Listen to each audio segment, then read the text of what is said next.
décidé de partir et j'ai parlé avec mes connaissances et mes amis, je ne savais pas comment les dire parce que je voyais l'incompréhension totale, j'avais presque honte de dire ce que j'allais faire.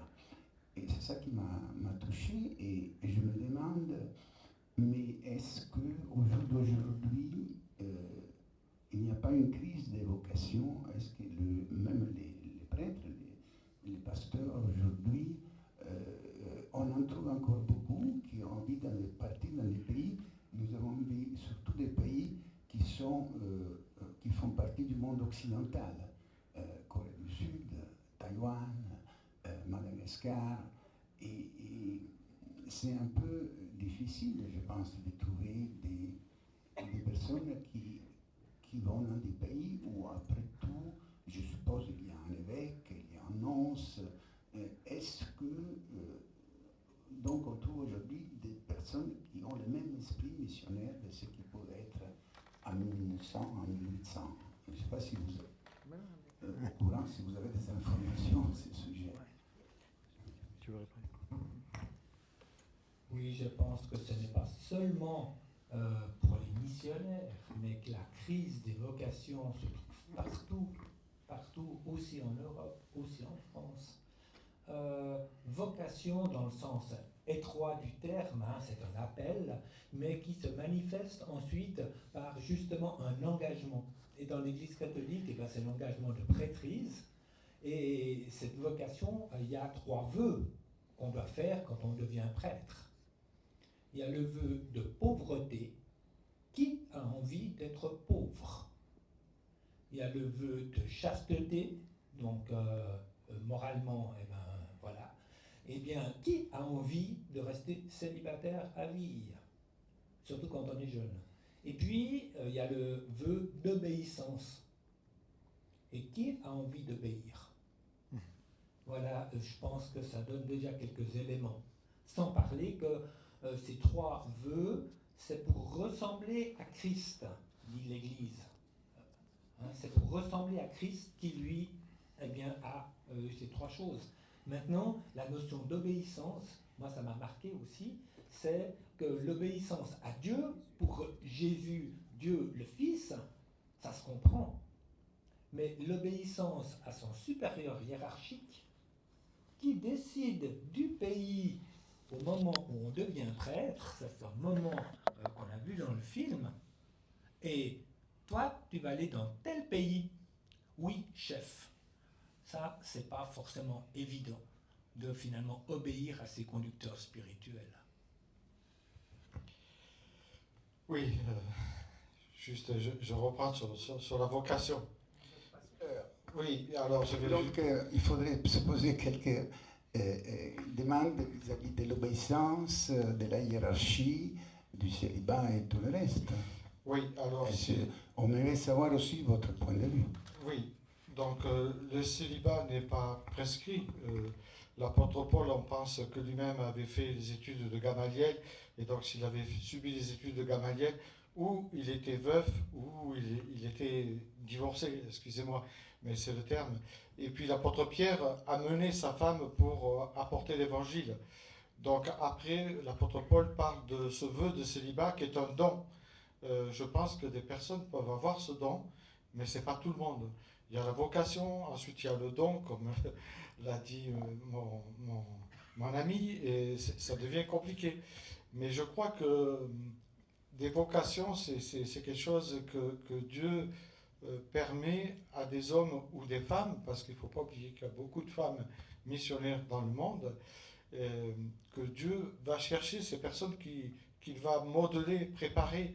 Alors bien sûr, parfois il y a des choses qu'on n'est peut-être pas d'accord avec une certaine hiérarchie où on vous envoie, là où peut-être vous ne l'avez pas désiré.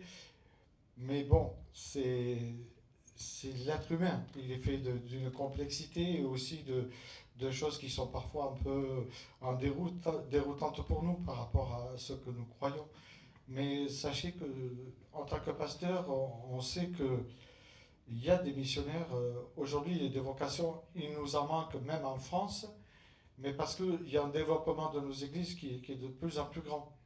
Et c'est pas que on manque de vocation par rapport aux églises qu'il y a, mais c'est par rapport aux églises naissantes qu'il y a en France. Aujourd'hui, il y a ce qu'on appelle un grand mouvement de réveil dans nos églises, et donc il y a de plus en plus d'églises qui demandent à avoir un pasteur. Nous autres, on vient d'obtenir trois pasteurs, et il y en a deux autres qui sont en demande. Donc on voit que il y a des vocations, mais c'est vrai qu'il y a des demandes qui sont de plus en plus grandes. Et pour aller à l'étranger aussi, je pense que ça, c'est un appel spécial, l'étranger. Est-ce que vraiment j'ai reçu cet appel pour aller dans tel pays, alors que dans mon pays, il y a aussi peut-être des besoins? Je crois que c'est Dieu qui appelle, et on ne peut pas savoir et dire à quelqu'un, tu dois aller à tel endroit. En tout cas, c'est mon point de vue. Après, c'est que mon point de vue. Et je crois que vous voulez poser d'autres questions. Excusez-moi si je vous ai coupé la parole. Oui, là, je restais que sur le film, hein, et que sur la Société missionnaire catholique. J'ai vécu en 1980 un grand rassemblement de plusieurs milliers de jeunes qui étaient invités à se poser la question pour savoir s'ils devaient devenir missionnaires. Et il y avait un livre qui leur était fourni, et pour chaque pays, il y avait des pourcentages de chrétiens, de non-chrétiens, bouddhistes, animistes et tout ça. Et puis, c'était ensuite librement que ces jeunes repartaient de ces quelques jours, et où ça turbinait dans leur tête et dans leur cœur pour savoir s'il fallait qu'ils se forment aussi pour y aller. Hein. Là, on voit que ces prêtres, ils sont envoyés un peu direct. Hein. Bon, peut-être qu'ils sont bien reçus là-bas, mais une année pour apprendre la langue, une année d'immersion, et puis après, il faut être opérationnel. Donc, le choc est assez fort, je pense. C'est un gros engagement. On aimerait avoir votre retour. Sinon, on a des questions là pour vous poser, mais c'est bien que vous posiez les questions auxquelles nous, peut-être, n'avons pas pensé. Donc, allez-y. Hein. On va prendre le micro. Je pense que c'est les prêtres là, qui sont envoyés, ils font confiance à la providence, en fait. Au niveau catholique, on dit ça. Hein. On dit, Oui. bon, ils ne choisissent pas justement parce que ils passent par leur supérieur, mais c'est Dieu qui le veut. Pour eux, ils le savent dès le départ. Hein. Moi, on connaît Laurent Bissara, là, qui est dans le film. Et il s'est posé beaucoup de questions. Hein. Il était très perturbé. Il était aux missions étrangères de Paris. Ouais. Alors déjà, il était prêt dans sa tête quelque part. Il savait. Hein. Ils sont pas envoyés comme ça.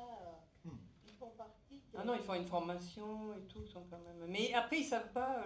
En effet, c'est le savent jour pas de où leur ils vont. ordination. Ils savent le pays où ils vont aller. Voilà. Oui. Mais ils savent qu'ils vont partir. Alors bien sûr, dans le film, on voit bien qu'ils ont des peurs, des craintes et des choses qui reviennent sans cesse dans leur esprit parce que c'est quand même fort quoi, à leur âge en plus. Mais c'est quand même au bout d'un moment, je pense on voit que sans arrêt, ils sont en train de remettre leur vie entre les mains du Seigneur, quoi. En fait, c'est ça. Et ça, c'est ce qui nous est demandé aussi à chacun, je pense. Hein. Donc on a tous des peurs et moi je pense que ce film, il montre qu'il faut passer à travers ces peurs pour pouvoir vivre quelque chose qui nous est demandé ou qui c'est notre vocation entre guillemets à chacun, hein, je pense. Oui, je pense que le terme vocation est quelque chose qui est important parce qu'on ne peut pas vivre ce qu'ils vivent sans avoir reçu cet appel de Dieu. C'est ça, oui, tout à fait, bien sûr. Voilà. Oui, je pense. Mais on voyait quand même apparaître dans chacun d'eux cette solitude. Ah oui, bien sûr. Cette solitude qui n'est pas simple à vivre, et on le sait aujourd'hui dans notre société, la solitude amène un mal-être, et ce mal-être amène parfois même à prendre des décisions mauvaises. Mais je crois que c'est difficile, surtout qu'ils sont jeunes en plus. Ah oui, c'est ils un ont combat, en fait. C'est un combat. Voilà, ils ont un sacré combat. Et donc, Voilà. Voilà. Et je pense que c'est aussi, bon, ben, nous, à notre échelle, bon, bien sûr, on part pas à l'étranger. Moi, je m'en sentirais peut-être incapable, bien sûr, mais comme beaucoup. Mais voilà, chacun dans la vie qu'on vit actuellement, surtout actuellement, où on est un peu trop individualiste, d'aller vers l'autre, voilà, de s'intéresser à sa vie, de ne pas non plus trop vouloir imposer ce que nous, on veut. Vous voyez, là j'ai ressenti ils écoutaient Oui. tous attentivement, ils ne disaient pas, bon ben non, mais tu devrais faire ça, tu devrais faire ci. C'est surtout l'écoute aussi qui est vraiment importante, je pense, voilà, à ce Oui. niveau-là. Quand on est dans un pays qu'on ne connaît pas en plus, mais c'est partout pareil, si on va aussi vers des bouddhistes ou beaucoup de gens ont peur en fait, mais pourquoi on aurait peur des frères humains, quoi. Je veux dire, on est tous... bon, ben voilà, on a chacun une façon de voir les choses, et puis d'être appelé alors ça reste un mystère, bien sûr, hein, d'être appelé par le Christ ou pas. Voilà. Mais bon, c'est... voilà. En tout cas, Je ne vais pas prendre la parole non plus. ce qui ressortait fortement, c'est se donner, hein, pour les autres, hein, comme vous l'avez dit. Donc c'est important de faire passer les autres avant soi. Il y a peut-être une autre question. Est-ce que vous savez pourquoi on envoie telle personne dans tel pays? Est-ce que c'est le besoin du pays ou est-ce que c'est parce qu'on pense que cette personne est plus faite pour tel pays ou pour tel autre? Alors pour ma part, je ne pourrais pas répondre parce que le fonctionnement chez les protestants n'est pas tout à fait le même dans le choix qu'on fait. En principe, nous, c'est un choix qu'on fait, l'appel qu'on a pour tel pays. Et là, c'est hiérarchisé, donc c'est différent. Hein. Mais je ne pourrais pas répondre à cette question, je suis désolé. Mais peut-être que d'autres peuvent répondre. Hein. Oui, il y avait plusieurs personnes qui ont levé. Je voulais poser une question. Ce qui m'intrigue, c'est comment on arrive à passer de l'amitié vis-à-vis d'un peuple, voire de l'amour pour ces gens, à donc intégrer leurs croyances, voire les gens les animistes. Comment on arrive à évangéliser? Ça, pour moi, ça m'intrigue parce que comment cette bascule se fait? Qu'on arrive à parler de Jésus-Christ, de la Bible, voilà, à des gens qui ont une culture, une spiritualité, mais vraiment qui n'a rien à voir. Comment on arrive à trouver des points communs? Ça m'intrigue beaucoup, ça me pose question. Je pense que les prêtres l'ont bien démontré, cette écoute qu'il faut avoir, connaître leur culture, ce qu'ils attendent, comment ils vivent. Je crois que c'est important. Chez nous, il y a Hudson Taylor, par exemple, qui avait compris la tenue vestimentaire qu'il devait avoir par rapport au peuple chinois qui devait évangéliser. Donc lui-même s'est mis à cette culture et rentré dans leur culture tout en ayant des limites, bien sûr. Puisqu'il y a toujours l'animisme qui est derrière tout ça. Mais je pense que c'est important, les prêtres ont fait allusion aussi à faire des ponts. Et ces ponts, ce n'est pas à eux de les traverser, c'est à nous de les traverser, de même qu'ici même, nous devons traverser des ponts. Ce n'est pas les hommes qui doivent venir à nous, c'est nous qui devons aller vers eux. Et c'est là où parfois, peut-être, on manque un peu de courage, je ne sais pas si j'ose dire ça, mais... Voilà, moi j'ai bien entendu ce qu'il disait et j'ai bien reçu le message. Tu veux dire quelque chose? Juste pour revenir à la première question, l'Église catholique, et catholique c'est la traduction en latin d'universel, hein, et donc il y a des cardinaux qui ont des zones, et puis il y a des prêtres aussi, des évêques dans les différents pays. Et c'est aussi sur la demande de ces personnes-là que sont envoyés les missionnaires dans des zones parfois justement très très peu évangélisées. Ensuite, l'évangélisation. Ne plus vouloir imposer notre format de colonisation dont ils ont parlé. Comment changer des pratiques qui sont évidemment pas du tout chrétiennes? Alors, avec un petit sourire, un des prêtres dit « Ouais, je vais me mettre bientôt au travail. » Mais qu'est-ce que ça veut dire se mettre au travail? Ça veut dire que dans les cœurs, il faut que les gens se rendent compte que certains rites finalement sont vains, que les résultats ne sont pas ceux attendus. J'ai beaucoup aimé aussi la personne qui disait on fait un rite à cause des mauvais esprits. Et là, je pense qu'une invitation à ce que les gens rencontrent le Dieu de Jésus-Christ peut les amener à se rendre compte que finalement, aller vers un Dieu qui leur veut du bien, c'est mieux que d'aller vers des esprits qu'il faut apaiser parce que ces esprits leur veulent du mal. C'est des petites pistes, un tout petit peu comme ça. Mais si l'esprit ne vient pas les toucher, si l'esprit ne vient pas les convaincre que ce n'est pas une trahison profonde de leur peuple que de devenir chrétien, eh bien, on ne peut pas faire grand-chose, hein, parce que c'est ça l'emprise aussi de celui qui ne veut pas que Jésus soit reconnu comme sauveur de tous les hommes, c'est de maintenir des traditions qui sont très obscures et très fortes dans certains peuples. Et ça, pour être cassé, eh bien nous sommes très démunis, si ce n'est la prière, et que Dieu agisse directement. Juste pour ajouter, par exemple, dans le livre des Actes, Acte 19, on voit très bien des gens qui étaient dans une culture autre que celle que l'apôtre Paul va prêcher. Et ces gens, après avoir entendu l'évangile, ont demandé à recevoir le Christ. Et non seulement ont demandé à recevoir le Christ, mais Acte 19 nous montre qu'ils brûleurs leurs livres, tous ces livres occultes qu'ils avaient. Donc on voit qu'il y a une séparation qui se fait. Mais nous sommes que des semeurs, des semeuses. Nous ne pouvons pas faire plus et prier, comme a dit Daniel. Après, le reste, c'est le Saint-Esprit qui convainc, l'Écriture nous le dit, de péché, de justice et de jugement. Nous ne sommes que des semeurs. Le reste appartient à Dieu. Il y avait des questions ici.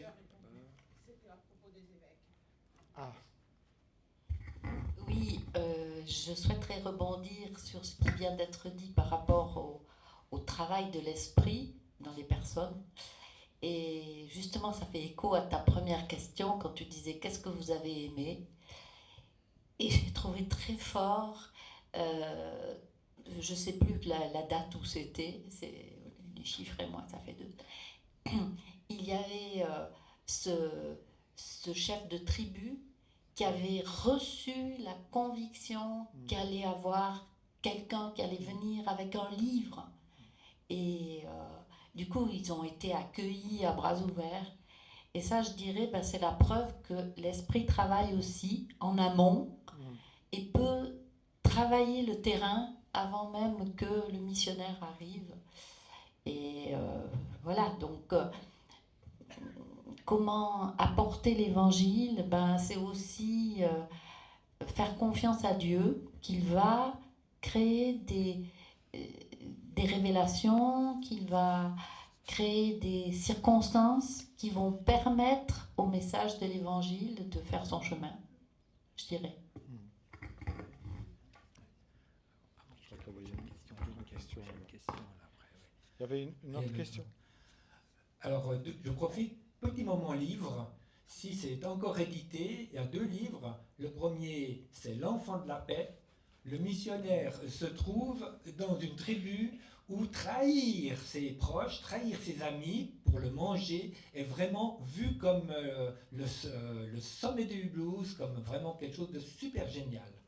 Et puis, par contre, l'enfant de la paix, lui, il est sacré et on arrive à montrer que cet enfant de la paix, c'est Jésus. Ouf!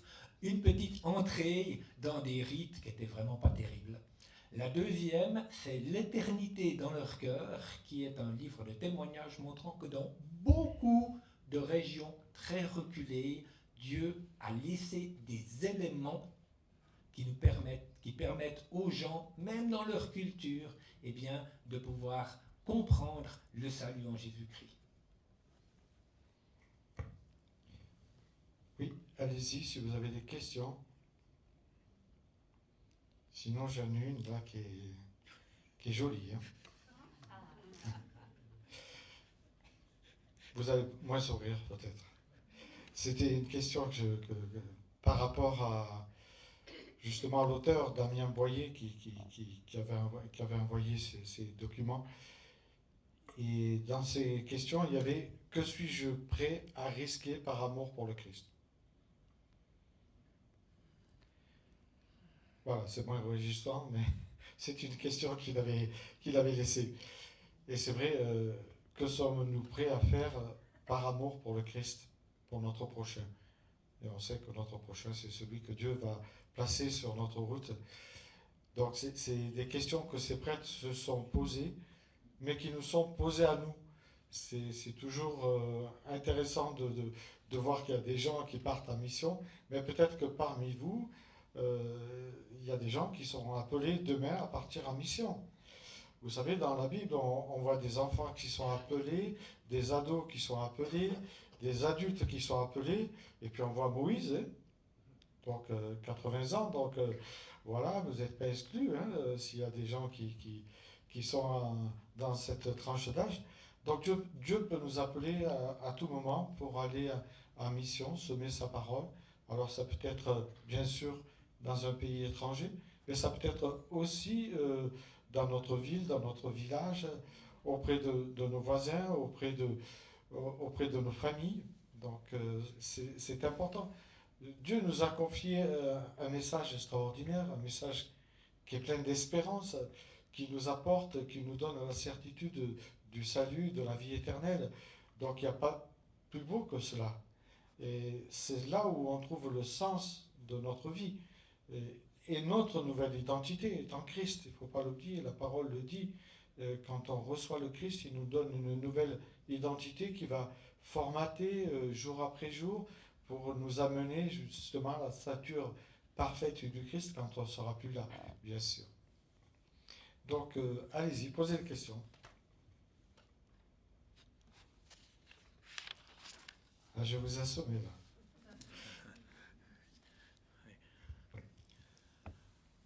Pierre l'apôtre, Saint Pierre, dit à Jésus, « Et nous avons tout quitté pour te suivre. » Alors Jésus ne lui dit pas, « Oh là là, alors tu vas recevoir de la sagesse, du fric, etc., etc. » Il lui dit, « Tu vas recevoir des frères et des sœurs. » Et ça touche un peu la difficulté pour les gens qui sont justement des prêtres et qui se sentent vraiment très très seuls. Et il faut qu'ils retrouvent assez rapidement une communauté qui leur permette de s'intégrer, de mieux comprendre la culture. Et ça, il y avait un prêtre, on voyait, il y avait un petit groupe, je crois qu'il y avait à Madagascar. C'était très intéressant. Moi je pense que s'il s'approche d'eux, s'il vit toujours plus avec eux, qui ont rencontré le Christ, eh bien, il va se sentir épaulé, il va moins se sentir seul. Et vous, chrétiens, et vous en recherche, eh bien, si vous avez quitté certaines choses pour suivre Jésus ou pour essayer de le découvrir, eh bien, sachez qu'il y a des frères et des sœurs pour vous accueillir. La solidarité aussi dans le domaine spirituel n'est pas morte aujourd'hui à Montélimar. Une question dans l'auditoire? Sinon, je vous en pose une autre. Hein. Mais les miennes sont difficiles. Hein. Qu'est-ce que ce film vous invite à remettre en question dans votre propre vie? Alors là, vous pourrez le ruminer, le mâcher chez vous, hein, toute la semaine, mais je pense qu'en tout cas, ce film, en tout cas pour ma part, hein, m'amène à remettre en question certaines choses dans ma propre vie. Par rapport au confort, par exemple, que moi j'ai, par rapport à eux, est-ce que je serais prêt à vivre cela? Je ne sais pas. Hein. Donc, oui, il y a une question. Oui, je pense qu'il y a des choses qui ne peuvent s'accomplir que dans la mesure où elles s'inscrivent dans l'idée de partir. Et ça, ce film, c'en est un exemple. Il y en a d'autres, mais voilà ce que je pense.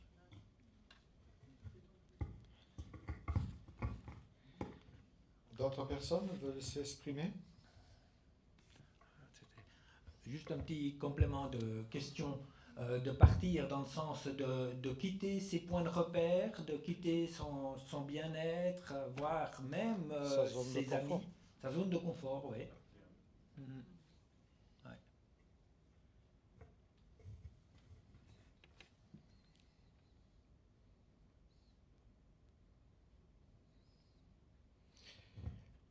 Le message pour vous du film, quel est le message que vous retenez de ce film? Donc là, vous êtes obligé de répondre. Hein.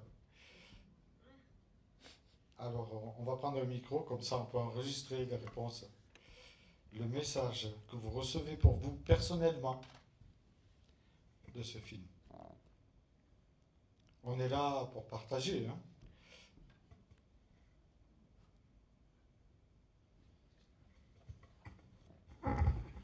Vu que personne n'intervient, je suis désolé de répondre de nouveau. Mais quand quelqu'un comme moi a 80 ans, la question est plutôt de se dire, bon, peut-être qu'il y a très longtemps, j'aurais pu choisir un futur différent et faire ce que ces missionnaires ont fait. Voilà, me dit, mais c'est un peu tard pour moi. Oui, mais vous pouvez prier, vous pouvez encourager, vous pouvez soutenir. Je crois qu'il n'y a pas d'âge pour ça. Et la prière est quand même, dans l'Écriture, on voit que la prière est l'arme la plus efficace que Dieu nous a laissée. Parce qu'il est bon de s'en remettre à Dieu, à la providence. Tout à l'heure, on a parlé de cela, notre sœur a parlé de providence de Dieu, et je crois que c'est important. Il faut faire attention que ce ne soit pas nous-mêmes qu'on veuille faire les choses, mais Dieu peut utiliser des choses faibles pour faire de grandes choses. Et c'est toujours comme ça dans l'Écriture. L'apôtre Paul, par exemple, il lui met une écharpe dans les yeux, il permet qu'il ait cette écharpe dans les yeux pour pouvoir évangéliser. Comment peut-on se servir de quelqu'un qui a des problèmes de vue pour aller évangéliser toute cette humanité? Et pourtant, c'est ce que Dieu a fait. Et Paul a compris après, quand il dit que cette grâce de Dieu lui suffit. Voilà, Dieu utilise les choses faibles. Il ne faut pas croire que parce qu'on est âgé, parce qu'on n'a peut-être pas l'habitude de parler ou quoi que ce soit, que Dieu ne nous utilise pas. Nos prières sont bien plus efficaces que le message que je peux donner. Moi, je suis certain. Mais ce qui me pose une autre question que je voulais poser, très pratique.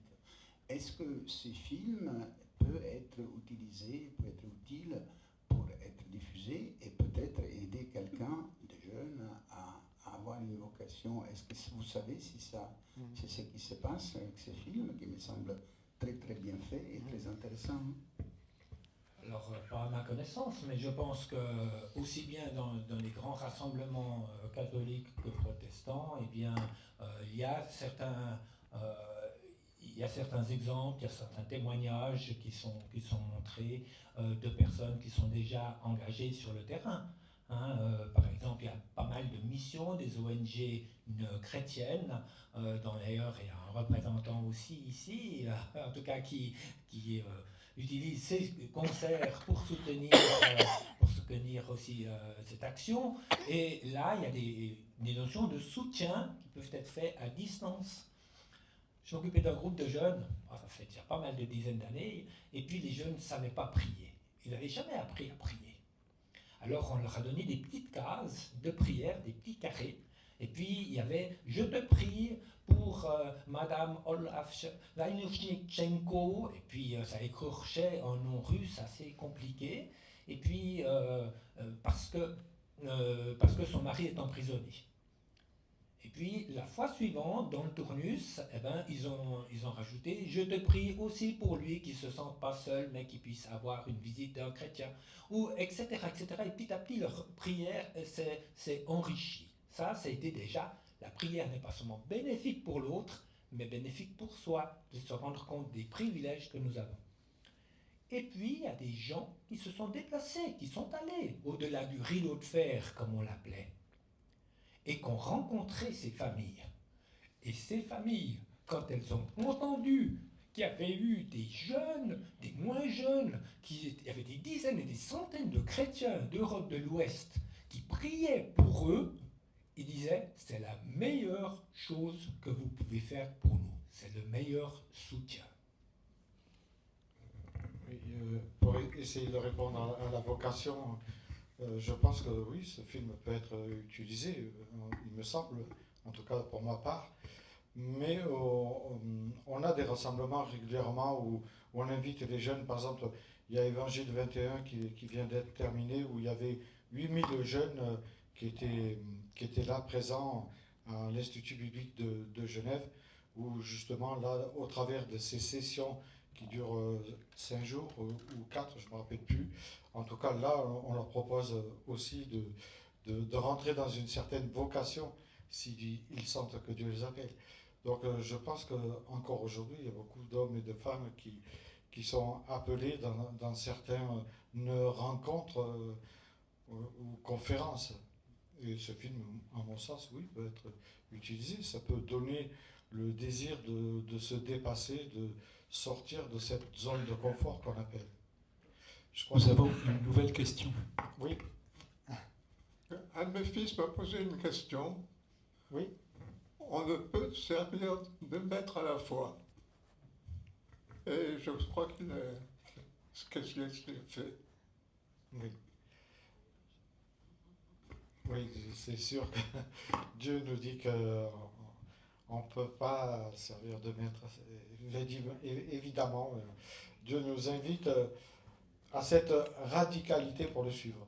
Et c'est vrai que le message d'évangile est très radical. Quand vous regardez, même s'il est rempli d'amour, il est quand même radical. Je suis le chemin, la vérité, la vie. Je suis la résurrection. Je suis le bon berger. Voilà, le chemin est étroit, spacieuse est la voie de ceux qui se perdent. Donc c'est un message assez radical quand même. Et une invitation à le suivre lui, avec nos manquements bien sûr. Mais Dieu nous transforme jour après jour. Il y avait une autre question, il me semble, quelque part, tout à l'heure. Non. La conversion, ça peut être comme ça. Et la conversion, ça peut être comme ça. Et ça prend un peu plus de temps. Donc, nul ne peut servir 2 maîtres, mais pendant une certaine période, il y a des personnes qui sont drôlement tiraillées. Il faut continuer à les aimer.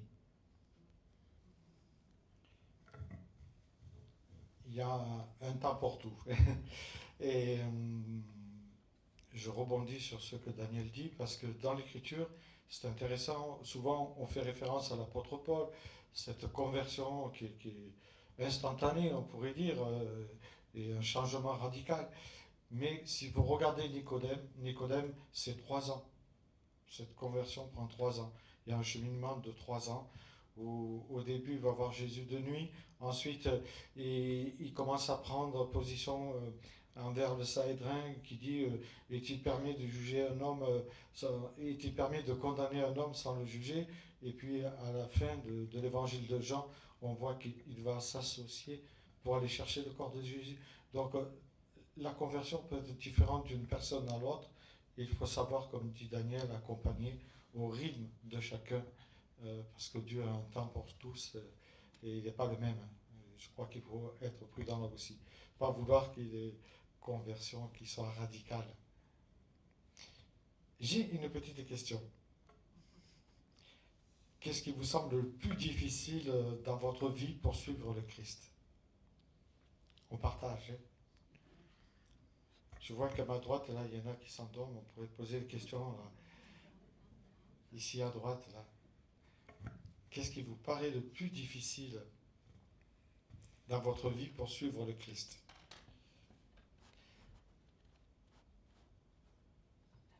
Oui, c'est bien à droite. Là. Vous pouvez monter même un peu. Et après aller sur la gauche. Allez-y, les amis, on partage. Oui. Sauvé by the gong. On y reviendra.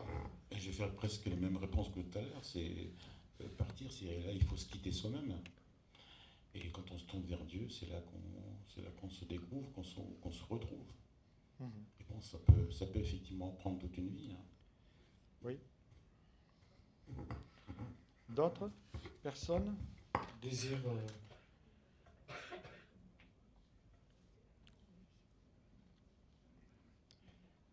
Il y a quelqu'un qui lève la main là-bas Non. Ah non, vous vous grattez juste la tête. Ah bon. Je croyais. Elle va sortir la réponse. Mais je vais demander à Joël. Joël, je sais qu'elle va me dire. Ah, on va prendre le micro, Joël, excuse-moi. Hein.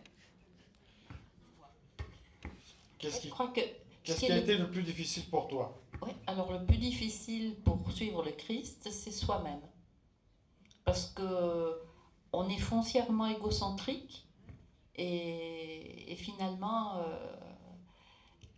tout ce qui nous brime un peu, on a du mal. Ouais. Je vais demander à Bernard, qui est en haut, là, sur M. Vallot. Vous montez juste un peu en haut. Il y a Bernard là, qui veut... je ne sais pas si j'ai vu sa main se lever ou si... Mais il va répondre, je pense. Qu'est-ce qui a été difficile pour toi, Bernard? Le plus difficile pour toi, pour suivre le Christ? Alors, je ne vais pas répondre à ta question directement. Je vais revenir à une de tes questions où il n'y a qu'une seule réponse. Pour moi, ce qui est important, c'est d'obéir. À partir du moment où on a accepté de suivre Jésus, de devenir son disciple, il faut obéir et le suivre. Après, derrière la vocation, c'est lui qui va nous guider, c'est lui qui va nous amener à prendre tel ou tel chemin. Mais avant tout, c'est l'obéissance.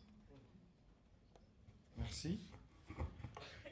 D'autres personnes, je vais aller directement vers ceux que je connais. Hein, Ah, il y a une dame. Ça chauffe.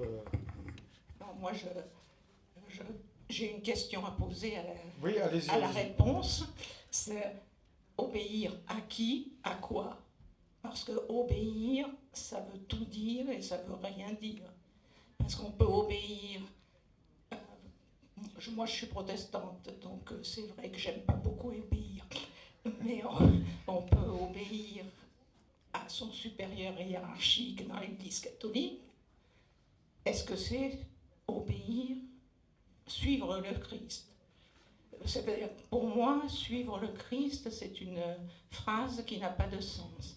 Dans la mesure où je pense que je n'ai pas à suivre le Christ. J'ai à me sentir habité par le Christ. Et à partir du moment où je me sens habité par le Christ, mais vraiment, et j'ai des tas de doutes, je n'ai pas besoin de suivre quelqu'un ou quelque chose ou une idée. Je vis comme il est bon de vivre quand je suis habité par le Christ.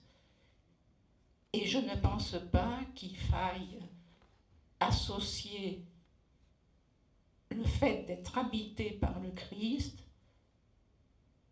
à une morale, du bien, du mal, de faire un effort, de ne pas faire un effort, etc., etc. Parce que je pense que toutes nos églises sont formatées finalement sur l'obéissance. C'est une morale, ce n'est pas une raison de vivre. Je ne sais pas si Bernard va répondre, sinon je réponds. Bernard? Oui, alors, je pense... Ah, vous voulez répondre peut-être? C'est pour répondre à la question, hein? Oui.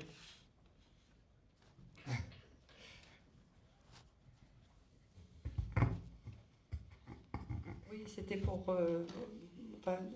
d'après moi, on a quand même les commandements qui nous ont été donnés. Donc, je pense qu'il faut les suivre, un tant soit peu. Voilà, pour être dans la lignée du Christ. Après, bien sûr, on est habité par le Christ, parce que on est habité si on prie l'Esprit Saint, si on lit la parole, on est habité. Mais on suit l'Évangile, donc on obéit. Enfin, voilà. Donc c'est comme ça que je vois l'obéissance. Oui. Ah, il y a une autre personne qui...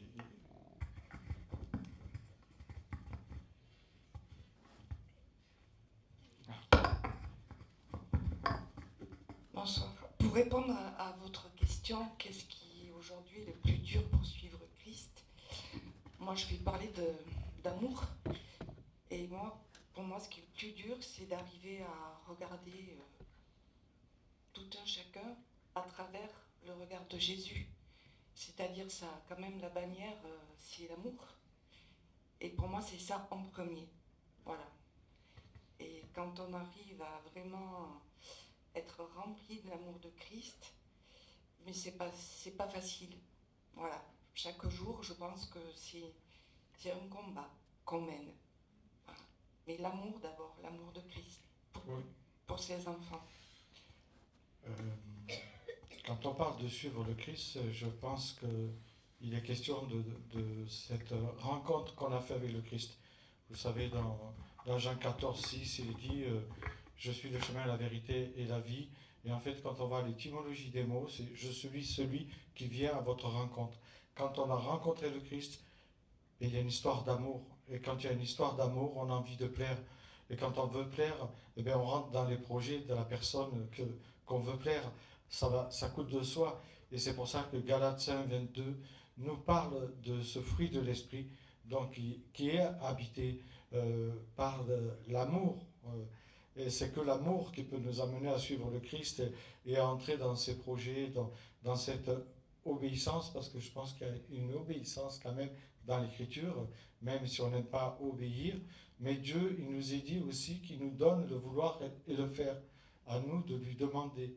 Et parfois, c'est vrai que c'est compliqué parce qu'on est reboussi, en tout cas, comme on dit dans les Cévennes. Mais ce fruit de l'esprit, il y a quand même des vertus. Donc la paix, la joie et cet amour que Dieu veut nous donner pour que justement nous marchions à sa suite. Et quand on dit à sa suite, c'est comme lui l'entend dans sa parole. Mais je pense que les commandements sont là aussi pour nous donner un cadre de vie, heureusement. S'il n'y avait pas les commandements, alors je peux tuer, je peux voler, je peux faire quoi que ce soit sans être condamné. Il ne faut pas oublier que notre société est basée sur les commandements, même si on a quand même quelque part rejeté. Donc peut-être une dernière question, et puis ensuite nous allons nous séparer. Tu veux dire quelque chose ? Alors, on pourrait dire beaucoup de choses. Je vais simplement dire un tout petit bout de verset, c'est toujours difficile, leur contexte, c'est « obéissez à vos conducteurs spirituels ». Donc moi, je ne vais pas juger ces 5 prêtres. Au contraire, je pense qu'il y a une bénédiction particulière d'avoir renoncé à eux-mêmes, renoncé à leurs projets et d'être entrés dans les projets qu'ils souhaitaient quand même, mais dont les contours ont été tracés par d'autres. Après, bien entendu, quand ils se sont retrouvés sur le terrain, vous vouliez qu'ils suivent qui ? Jésus. Voilà, s'il n'y a pas d'autres questions, on va se séparer. On vous remercie, on vous dit à une fois prochaine et que le Seigneur vous bénisse les uns les autres.